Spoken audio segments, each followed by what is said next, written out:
अहिल्यानगर जिल्ह्यातील ताजा घडामोडी बघण्यासाठी आजच रोखोक या वृत्तवाहिनीला सबस्क्राईब करा, लाईक करा आणि शेअर करा।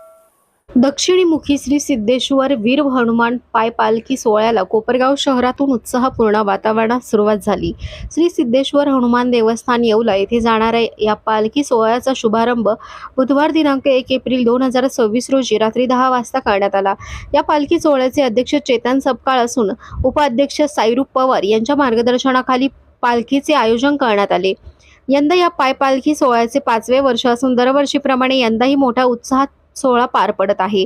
पालखीची सुरुवात शहरातील गांधीनगर परिसरातून झाली असून शहरातील विविध भागातून मार्गक्रमण करत ही पालखी येवला दिशेने प्रस्थान केली। या सोहळ्यात कोपरगाव शहरासह परिसरातील विविध गावांमधून भाविक मोठ्या संख्येने सहभागी झाले होते।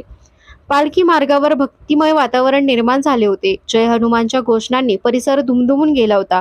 यावेळी सर्व समाज बांधव मोठ्या संख्येने उपस्थित होते। दरवर्षीप्रमाणे यंदाही हा पाय पालखी सोहळा भक्तिभाव, श्रद्धा आणि उत्साहात पार पडत असून समाजातील ऐक्य आणि परंपरेचे जतन करण्याचा संदेश देत आहे।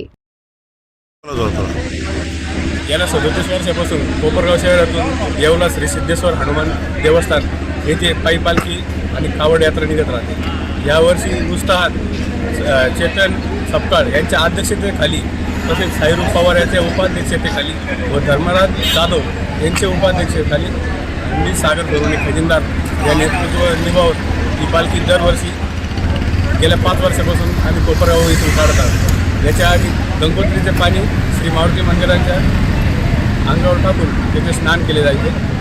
आता यावर्षी पालखी 5 वर्षापासून पालखीचं नियोजन आम्ही आखलेलं आहे।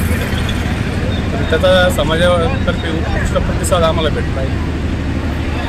सर्व आम्ही 5 वर्षापासून पालखी कोपरगाव ते येवला घेऊन जात असतो। पूर्ण समाज बांधवाचा मला सहकार्य असतं। बाहेर गावून मुंबई, पुणे, नाशिक इथून माझ्या सहकार्याचे माझे पाहुणे रावळे सगळे येत असतात आणि मला 100% प्रतिसाद देतात। मला कुठल्याही प्रकारचा काही अडचण येत नाही। त्याच्यात आपल्या कोपरगावची काही मित्र कंपनी ते पण पूर्ण प्रतिसाद देतात। त्याच्यामुळं आमची पालखी एकदम सुखरूप आणि 5 वर्षापासून कंटिन्यू जात असते। आमचा कुठलाही काहीचा प्रॉब्लेम आम्हाला येत नाही।